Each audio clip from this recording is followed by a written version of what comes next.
અત્યારે આપણે બાળમંડળનો બાળ યુવકોનો પ્રોગ્રામ જોયો.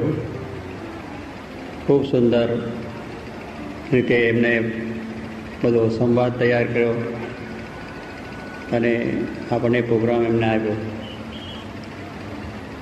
છેલ્લા બે બાળકોએ ઘનશ્યામ ને કેતન ટાંક જે પ્રવચન આપ્યું, જોકે એવું પ્રવચન તો મને પણ નહીં આવડે, બોલતા પણ નહીં આવડે. એની જે છટા, એની કહેવાની જે રીત, જે પદ્ધતિ, એટલી સરસ રીતે રજૂઆત, આવું બધું તો બહુ કઠિન છે. તો ભગવાનની કૃપા હોય. જોગી મહારાજની એક ઈચ્છા કે બાળકો આવા તૈયાર થાય, એટલે એમના સંકલ્પથી જ આવા બાળકો આજે આટલી રીતે સરસ રીતે સભાની અંદર ઊભા થઈને રજૂઆત કરી શકે, એ સ્વામીની કૃપા છે. બાકી સભામાં પ્રવચન આપવું એ તો બલબલા થદરી જાય, પગ ધ્રુજવા માંડે અને ઓઠ પકડવા માંડે. શું બોલવું ને શું ન બોલવું એનો વિચાર થઈ જાય. એ આપણે ઘણી જોયું છે. પણ આ બાળકો નિશંકપણે થઈને આવી છટાથી જે વાત કરે છે, એ ભગવાનની કૃપાની વસ્તુ છે. યોગીજી મહારાજનો જે આ સંકલ્પ હતો કે બાળકોને, યુવાનોની અંદર આવા સારા સંસ્કારો દ્રઢ થાય અને એવો એક સમાજ ઊભો થાય, અને એટલે એમને સંકલ્પ કરીને ત્યારથી જ આ બાળ મંડળો, યુવક મંડળો બધા શરૂઆત થયા છે. ધીરે ધીરે ધીરે આજે મોટા પ્રમાણમાં ગામો ગામ, શહેરે, દરેક શહેરોની અંદર, દેશ પ્રદેશની અંદર આવા કાર્યક્રમો થાય છે, મંડળો પણ ચાલે છે. અને આવો એક ભક્તિભાવ, સંસ્કારી જીવન, પવિત્ર જીવન અને નિયમ ધર્મની વિશેની જે દ્રઢતા, બાળક એક ઉમળું બાળક છે, એને તમે જે રીતે તૈયાર કરો એ રીતે તૈયાર થઈ જાય. એટલા માટે નાનપણથી જ આપણે સંસ્કારો બાળકોને આપવામાં આવતા, જેને આપણે ગર્ભના સંસ્કારો કહીએ છીએ. કેટલી વખત આપણે કહીએ કે આ ભાઈ ગર્ભ શ્રીમંત માણસ છે. એટલે ગર્ભ શ્રીમંત એટલે શું? એને ગર્ભમાનથી જ એના સંસ્કારો મળેલા. જેમ પ્રહલાદજી છે, એને એના માતાના ઉદરમાંથી સંસ્કારો મળ્યા હતા. કારણ કે એની માતા જ્યારે પ્રહલાદનો જન્મ થવાનો તો એ પહેલાં નારદજી ત્યાં ગયા. હમણાં નારદજીનું પાત્ર આપણે જોયું છે કે નારદજીનું પાત્ર દરેક ઠેકાણે હોય છે. બહુ જ ભગવાનના ભક્ત સંત દરેક ઠેકાણે જઈને ભગવાનની ભક્તિ કરાય, ભગવાનનો મહિમા કહે, ભગવાનનો મહિમા સમજાવે. એટલે ત્યાં ગયા અને એમને ભગવાનની જે વાત કરી, ભગવાનના મહિમાની વાત કરી કે સર્વથી મોટા પરમાત્મા છે, જગત નિયંતા છે, આ જગતનું આખું સંચાલન કરી રહે છે, એવા એ પરમાત્મા છે, એમની ભક્તિ કરવાથી જીવનું કલ્યાણ થાય છે. આવી બધી વાત એ પ્રહલાદે એ માતાના ઉદરમાં સાંભળી, અને એ સાંભળીને એ સંસ્કાર. એટલે આપણે કહીએ છીએ ને, ગર્ભના પણ સંસ્કારો કરવામાં આવે છે બાળક જન્મે ત્યારે. એનું કારણ છે કે આપણી આ સંસ્કૃતિ છે કે પહેલાં જ્યારે માતાની આવો જ્યારે પ્રસંગ આવે છે ત્યારે એ ઘણી સારી રીતના કીર્તન સાંભળે, ભજન સાંભળે, ભગવાનનું નામ સ્મરણ કરે, સારી સારા ચિત્રો જુએ, સારી સારી વાતો સાંભળે, કે જેથી કરીને બાળકને પણ એ સંસ્કાર મળે. આજે બહુ ફરક થઈ ગયો છે કે આજ તો ટીવી જોવા જ બેસી જાય માતાઓ અને બધાએ, કે આવા પ્રસંગે જે કંઈ સારું સ્મરણ કરવું જોઈએ, સારી વસ્તુનું ચિંતન કરવું જોઈએ, જેથી બાળક એક સારો સંસ્કારી, તેજસ્વી થાય. એ જે આપણા સંસ્કારો હતા, જે આપણે બધું પૂર્વે ચાલતું, એને આજે ટીવી છે, બીજા એવા ચિત્રો છે, બીજું વાંચન છે, બીજા એવા છાપા, આ બધાની અંદર માતાનું મન ચાલ્યું જાય છે. અને એવી જે વાતો સાંભળી હોય, એ વાતો જે જોઈ હોય, એવા જે ચિત્રો જોયા હોય, એટલે બાળક પણ એવું સંસ્કારી થાય. એટલે ગર્ભ શ્રીમંત ના બને, એ પછી આ દુનિયાને દુઃખદાયક બને, માતા પિતાને પણ દુઃખદાયક બને. માતા પિતાને પણ કહેવું જોઈએ કે આ છોકરો ન જન્મ્યો હોત તો સારું, આના કરતાં પથરો જન્મ્યો હોત તો સારું, આવું એને કહેવું પડે છે. એનું કારણ કે એક માતા પિતા કે આ નાનપણથી જો એને એની ખબર ન રાખે તો આવા બાળકો થાય કે જેથી દુનિયાને પણ ભારરૂપ થાય, સમાજને પણ ભારરૂપ થાય અને પોતાને પણ ભારરૂપ થાય. એટલે આપણા શાસ્ત્રોની અંદર આપણી જે ભારતીય પ્રણાલિકા હતી એ એટલી ઉચ્ચ અને ઉત્તમ વસ્તુ છે કે બાળકને જન્મતા પહેલાંથી સંસ્કાર આપવા જોઈએ અને એ રીતે સંસ્કાર અપાતા. ત્યાર પછી માતા બાપા એની માતા છે, જ્યારે બાળક જરા જન્મ્યા પછી સહેજ મોટો થાય, સંબંધો થાય તો પછી એને એ જ સંસ્કાર, આરતી, પૂજા, થાળ, ભગવાનના દર્શન, મંદિરે લઈ જવું, કરવું, આ છે તે જ, એવા સારા સંસ્કાર આપી અને એનું ઘડતર કરતા અને એવા બાળકો તે થતા. ત્યાર પછી ગુરુકુળો પણ એવા હતા કે જ્યાં આગળ એને મૂકવામાં આવતા તે બાળકો 25 વર્ષ સુધીની ઉંમરની અંદર એને ઘર સાથેનો કે સંસાર સાથેનો કોઈ સંબંધ જ ન હોય, એને કોઈ જાતનું એને એ વાતાવરણની અંદર રહેવાનું જ નહીં, ગુરુકુળના વાતાવરણમાં જ રહેવાનું. ત્યાં સંયમ ને નિયમના પાઠ કે 25 વર્ષ સુધીની ઉંમર એ બ્રહ્મચર્ય આશ્રમ કહેવામાં આવે છે. એટલે સંપૂર્ણ સંયમ નિયમ કે એને આ પ્રમાણનું કોઈ પણ જાતનું બીજું દુનિયાવી વાતાવરણ, અગર ખાવાનું પીવાનું જોવાનું કાંઈ નહીં, ગુરુકુળની અંદર જે જાતની વ્યવસ્થા હોય, જે જાતનું અનુકૂળતા હોય એ પ્રમાણે રહી અને એ ગુરુ પાસેથી આવા સંસ્કારમાં અને સ્વાવલંબી પહેલેથી જ બનવામાં આવે કે પોતાની જાતે જ પોતાની ક્રિયા કરવાની. કે ગુરુકુળમાં રહેતો છોકરો એ પોતાની પથારી પણ પોતે કરવાની, નવા ધોવાની ક્રિયા કરીને કપડાં પણ પોતાના ધોવાના, એને પાછા વ્યવસ્થિત મૂકી પણ દેવાના અને તે પ્રમાણે પોતાની જે ખાવાની રસોઈ પણ પોતે જાતે કરવાની, પાણી પોતાને જરૂર છે પણ સાથે પોતાને લાવવાનું. આવી દરેક જરૂરિયાત ક્રિયાઓ પોતાની હતી એ પોતે જ જાતે જ કરે કે જેથી કરીને છોકરો ભણીને તૈયાર થાય, પછી ગમે ત્યાં જાય તો પણ એને કોઈ જાતનો વાંધો ના આવે. કે સ્વાવલંબી જીવન અને પોતાની જાતે જ કરવાની વસ્તુ, એવી એ વસ્તુ એને આ તૈયાર થતી. એટલે બાળકને આજે નાનપણથી જ જો આપણે ગમે એટલા મોજ શોખને એસરા ઉછેર્યો હોય તો પછી બહાર જાય તો છોકરાને અડચણ થાય, પોતાની જાતે કંઈ કરી શકે નહીં. એટલે પરાવલંબી જીવન બને, બીજાને સાથ લેવો પડે, બીજાની વસ્તુથી આપણને કામ થાય, આપણે જાતે કંઈ જ ન કરી શકાય. સાફ સૂફી કરે તો ના થઈ જાય, લોકો પથારી સાફ કરે, ગુરુનો આશ્રમ હોય એને પણ સાફ કરે, લાકડા ગુરુને જોઈએ તો લાવીને આપે, ગુરુની જે કંઈ સેવાઓ છે એ પણ કરે. એટલે સેવા ભાવના પણ પહેલેથી થાય. એટલે આવી રીતે પવિત્ર જીવન અને સારી રીતે સેવા ભાવના એની અંદર પહેલેથી જ પ્રાપ્ત થાય. માતા પિતાને પ્રણામ કરવા, ગુરુને પ્રણામ કરવા, વડીલોને પ્રણામ કરવા, એમની આજ્ઞાઓ પાડવી, આ બધું આપણને આ મળતું હતું. એ ગુરુ આશ્રમોની અંદર મળતું, ગુરુકુળોની અંદર મળતું, તપોવનમાં મળતું હતું આ બધું. અને એ રીતે તેજસ્વી બાળકો બહારથી ના આવતા અને એ મહાન એવા જબરદસ્ત હતા કે જેથી સામાજિક અને રાજકીય વ્યવસ્થાઓ પણ સારી ચાલતી. અરે એવો સંસ્કારી સમાજ હતો, એમાંથી જ બધા આ સમાજના મહાન બન્યા છે, રાજના મહાન બન્યા છે, મહાન ધર્મગુરુઓ પણ બન્યા છે કે એ જે એવું પ્રાપ્ત કરી અને આખા સમાજને સારે માર્ગે દોર્યો છે. રાજની વ્યવસ્થાઓ પણ એવી સુંદર ચાલતી, કારણ કે એને નાનપણથી જ એવું જંતર હતું કે જેથી કરીને કોઈ દિવસ ખોટું કરવું નહીં, ખરાબ કરવું નહીં, કોઈને ત્રાસ દુઃખ આપવો નહીં, પોતે ઘસાઈ છૂટવું, બીજાને મદદરૂપ થવું અને પ્રમાણિક રીતે નીતિ નિયમ પ્રમાણે આ પ્રમાણે કાર્ય કરવું. એ નાનપણથી જ એને અભ્યાસપૂર્વમાં પણ આ સંસ્કાર એટલે શિક્ષણ એવું આપવામાં આવતું. આજે શિક્ષણ એ બહુ બદલાઈ ગયું છે કે બાળક છે અભ્યાસ કરે છે ત્યાંથી જ એને જે પોતાનો જે સંયમના નિયમનો પાઠ છે એ છે જ નહીં. આજે સ્કૂલોની અંદર છોકરા છોકરીઓ બે ભેગા છે, ભેગા બેસીને પછી શું થાય છે આ બધા જાણીએ છીએ કે જે સંયમનો પાઠ, નિયમોનો પાઠ છે, નિયમ પ્રમાણે રહેવું, સંયમ પ્રમાણે રહેવું, આ બધી વસ્તુની જે વાત હતી એને બદલે આજે ભેગા બેસવું, ભેગા રમવું, ભેગા વાતો કરવી, ભેગા પોતાની રીતે ફરવા જવું, હરવા જવું, આ બધા સંસ્કાર થયા. હવે એ છોકરો શું બનીને તૈયાર થાય, એ શું સંસ્કારિત અને એમાંથી શું થાય છે આપણે બધા જાણીએ છીએ કે આજે એની અંદરથી કેટલું બધું આપણે દુઃખ પણ થાય એવું છે કે છોકરા છોકરીઓ સાથે ભણવાથી. અને આપણે મા બાપો પણ રાજી થાય છે કે ભલે એની સાથે ફ્રેન્ડશીપ પોતે કરી લે. આ ફ્રેન્ડશીપ કરવાની વાત થઈ ગઈ કે છોકરા છોકરી ભેગા બને પોતે તેની ફ્રેન્ડશીપો કરે, પણ ફ્રેન્ડશીપોની અંદર આપણા સંસ્કાર બગડ્યા, આપણું કુટુંબ બગડ્યું, આપણી સમાજ વ્યવસ્થા બગડી ગઈ અને એમાંથી દુઃખ અત્યારે થાય. અને પછી એ ફ્રેન્ડશીપોની અંદર એ પછી ડિસ્કો થવા માંડ્યો, એવી બધી મોજ શોખો કરવા માંડી પડ્યા. રાત્રિએ એ છોકરી જાય તો 2-3 વાગે આવે, છોકરો જાય તો 2-3 વાગે આવે.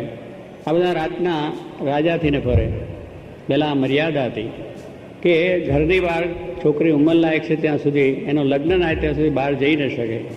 બહારના વાતાવરણ લેવાય નહીં. ભક્તિ છે, સત્સંગ છે, ઘરનું કામ છે, સંસ્કાર છે, આ બધું એને જરૂર પ્રાપ્ત થતું. એવું કાંઈ નહોતું કે એને બંધનમાં જ હતું કે હાવ બાંધી દેવામાં જ આવતું હતું. એને બધી રીતે છૂટ હતી, બધી રીતનું જ કાર્ય હતું. પણ એની રીતે સ્વાવલંબી બને, ઘરનું કામ કરે, ઘરની રસોઈ શીખે, બાલું કામ કરે, આવ્યા મહેમાનની ખરબરાટ, બીજું ત્રીજું, એની માતા બધા રીતના સંસ્કાર આપતી. પણ આજ તો એ નહીં, ઘરમાં રહેવાનું જ નહીં, એટલે પછી શું? અને મા બાપ કે એમ કરવાનું પણ નહીં. એ આપણી મા બાપની ભૂલ છે કે આપણે પહેલેથી એ રીતે આપણે ઉછેર કર્યો છે. એટલે એમાં આપણે રાજી થઈએ છીએ કે બહુ સારો આજનો સમાજ છે, મોડર્ન બની ગયો. પણ મોડર્ન નથી, આ તો ખરાબ થઈ ગયો.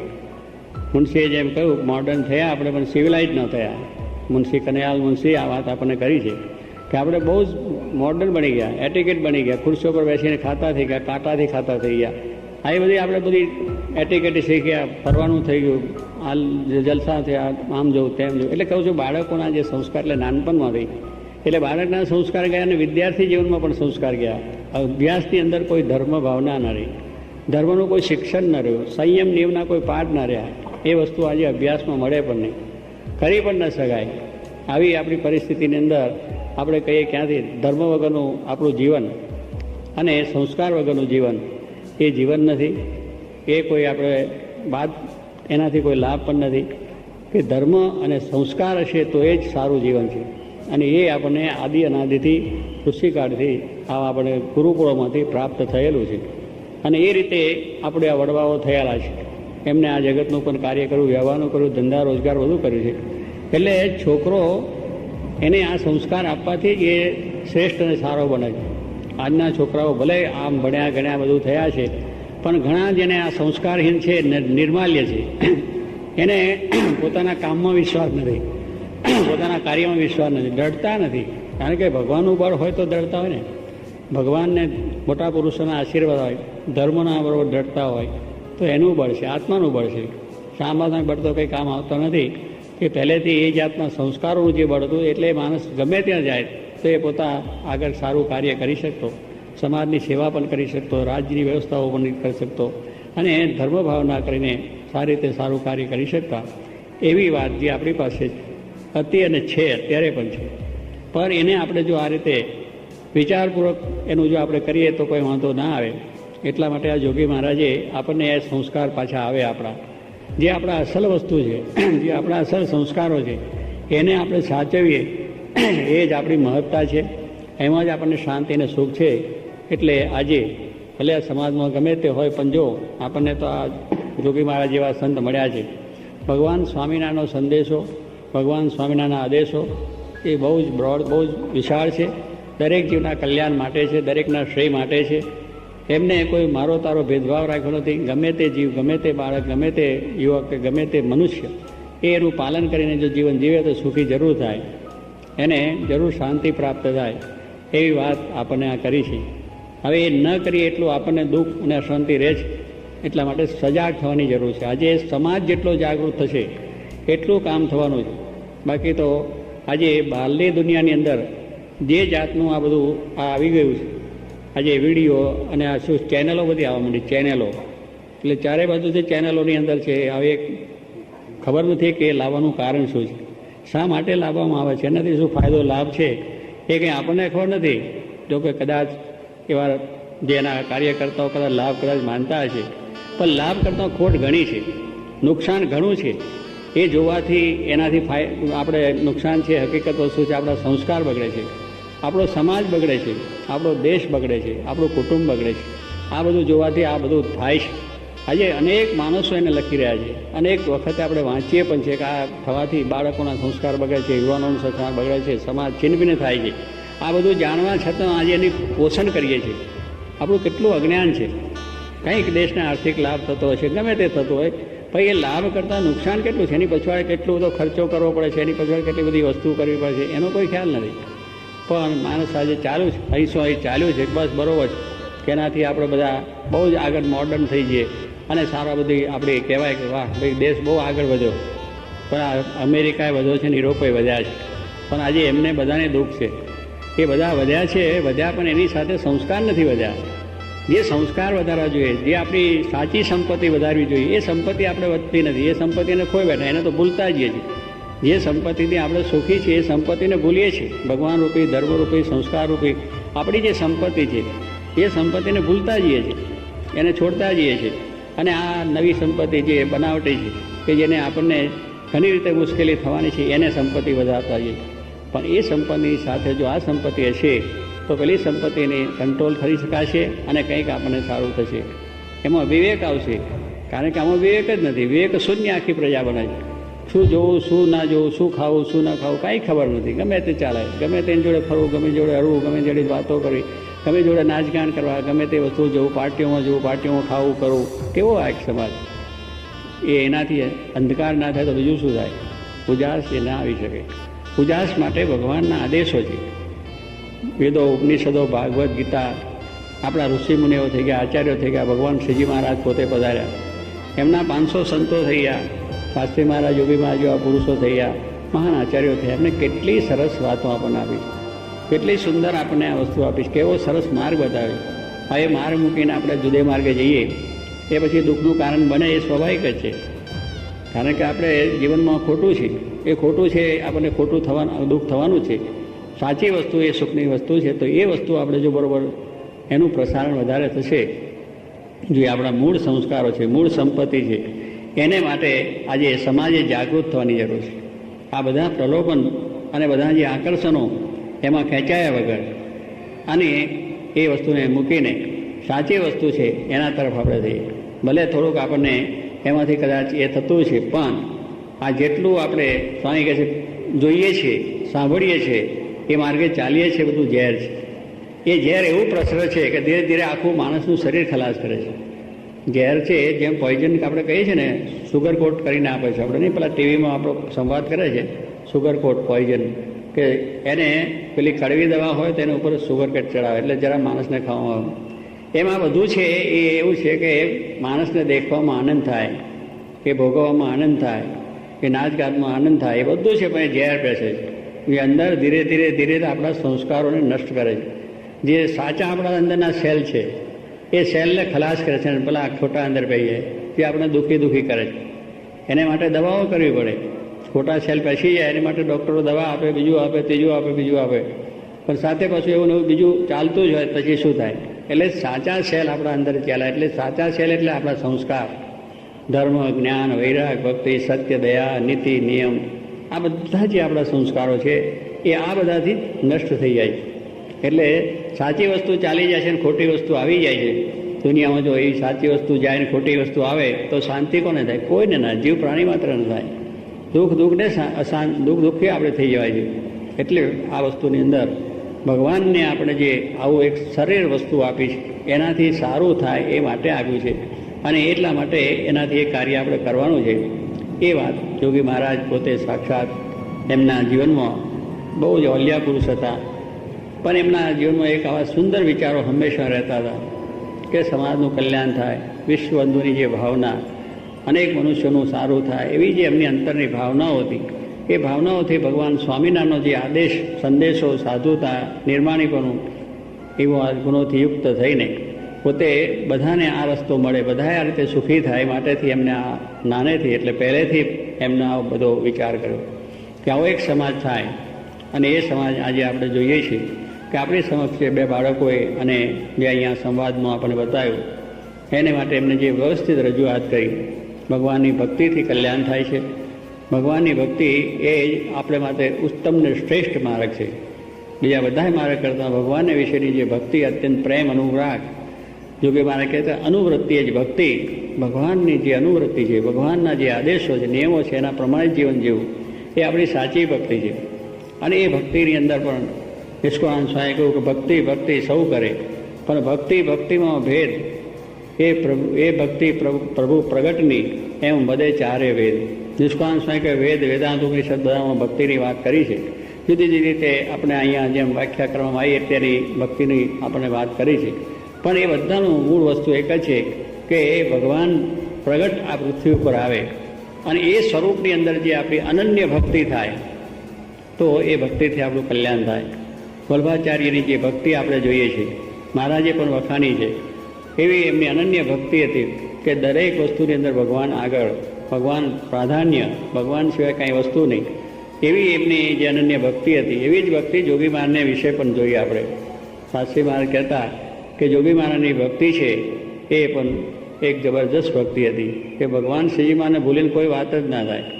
અને આપણે જોયું છે કે જે ભગવાનનું સ્વરૂપ છે એમને હરિકૃષ્ણ મહારાજનું જે રાખ્યું, એમને 60 વર્ષ સુધી એક ધારી પૂજા કરી, પણ એની વિશે દરેક રીતની સવડાવવા, નવડાવવા, ધોવડાવવા, પોઢાડવા, જગાડવા, બેસાડવા કરવા, બીજું ત્રીજું લાલ દળવા, જે જમાડે તારે પ્રેમથી જમાડે. આપણે કંટાળી જઈએ, દાડો કરવામાં કંટાળો થઈ જાય કે આ દરરોજ સુધી દરરોજને દરરોજ ક્યાં આની આ વાત કરવી. આપણે એક દાડામાં કંટાળો આવી જાય. એમને 60 વર્ષ સુધી સવારથી સાંજ સુધી એમની સેવા કરી. ત્યારે આ ભક્તિ છે કે ભગવાનને વિશે અત્યંત પ્રેમ. શ્રીજી મહારાજે જે કહ્યું કે મહાત્મ જ્ઞાન યુગ ભૂરી સ્નેહો ભક્તિશ્ચ માધવે, કે ભગવાનને વિશે અત્યંત જે મહિમાએ સહિતનો ભૂરી સ્નેહ, ઘણો સ્નેહ, અત્યંત સ્નેહ જેને કહેવામાં આવે, એનું નામ ભક્તિ છે. આ તો જય જય કર્યું અને ચાલવા માંડ્યું એ ભક્તિ નથી. ભક્તિ કરતા હોય પાછા દુનિયામાં જઈને બીજું કરતા હોય તે ભક્તિ નથી. ભક્તિ એટલે તો ભગવાનના જે કંઈ આપણે છે એને રાખીને જ, કે ભગવાનને જે ગમતું હોય જ કરવાનું. ભગવાનને જે આપણે પ્રસન્ન થાય એવી જ આપણી વિચારો હોવા જોઈએ. ત્યારે એટલા માટે કહ્યું કે ભગવાનનો જે મહિમા છે સહિત, આ તો શું મહિમા સમજાય ને કે ઠીક છે મૂર્તિ બેઠી છે ને આપણે ચાલે છે, તો મહિમા એટલે મહિમા. મૂર્તિમાંય ભગવાન છે, ચિત્રપતિમાંય ભગવાન છે. કારણ કે એ ભગવાનનો એવો મહિમા સમજીએ તો થઈ જાય. ભગવાન સર્વત્ર છે. જોગીમાં બધાને દેખતા હતા, દરેકમાં ભગવાન દેખતા હતા, તો દરેકના પ્રત્યે એમને પ્રેમ થતો અને દરેકને સ્વામી પ્રત્યે પ્રેમ થતો. એનું કારણ શું છે કે ભગવાન બધે જોતા હતા. એટલે ભગવાન નથી કે ભગવાનનું અસ્તિત્વ નથી માનનારને પોતાનું અસ્તિત્વ નથી. અસ્તિત્વ જો ભગવાનનું નહીં માનો તો આપણે પણ નથી. ભગવાનનું અસ્તિત્વ તો આપણે છે. આપણે હાલીએ છીએ, ચાલીએ છીએ. એ કેવી રીતે ચાલીએ છીએ? આ ભગવાન છે અંદર. ભગવાન તત્વ બેઠું, એ તત્વ ચાલ્યું ગયું તો આપણે મળદું બની જાય છે, સ્મશાન ભેગું કરવું પડે. તો એ અસ્તિત્વ જો આપણે સમજીએ તો પછી એનો મહિમા સમજાય. એનો મહિમા સમજાય તો આવી અનન્ય એની ભક્તિ થાય, એમની મરજી રૂચિ પ્રમાણે થાય. તો શ્રીજી મહારાજે જે વાત કરી છે કે આવી જે ભક્તિ છે એ ભક્તિથી હું પ્રસન્ન થઉં છું અને એ ભક્તિથી જીવોનું કલ્યાણ પણ થાય છે. એવો જે આદેશ છે એ આ સમાજનો છોકરાએ જે પહેલાં સમાજમાં બતાવ્યો કે આવી જે ભક્તિ જે અભિમાન વિશે આપણે જોઈ છે, 500 સંતોમાં જોઈ છે, મહાન મહાન આચાર્યો થઈ ગયા. એની અંદર મેં કહ્યું વલ્ભાચાર્ય આદિ આચાર્યોએ પણ એવી ભક્તિ સંપ્રદાયની અંદર ખૂબ ભગવાન વિશેની ભક્તિ દર્શાવી છે. એવી જ ભક્તિ આપણે પણ કરવાની છે. એ માર્ગે ચાલવાનું છે અને એ માર્ગે ચાલીને ભગવાનની આપણે પ્રસન્નતા પણ મેળવવાની છે. અને આ જોગી મહારાજનો જે સંકલ્પ છે એમાં આપણે બધાએ જ ભળવાનું છે. દરેક મનુષ્ય ભળીને આવો એક સમાજ પહેલેથી તૈયાર છે. બાળકોને નાનપણથી જ ઉછાળ થાય, ગર્ભમાંથી સંસ્કાર એને મળે એવું આપણે બધાએ કરવાનું છે કે જેથી કરીને એક સારો સમાજ થશે. અને આવી જે ભગવાનની અનન્ય ભક્તિનું પ્રવર્તન કરીને સમાજમાં, દેશમાં શાંતિ લાવી શું કરશે. આજના દિવસે મહારાજને આપણે પ્રાર્થના કરીએ કે આ બાળકોએ જે આપણને વાત કરી છે અને એવી રીતની મહારાજની જે ભક્તિ છે એ આપણી અંદર થાય.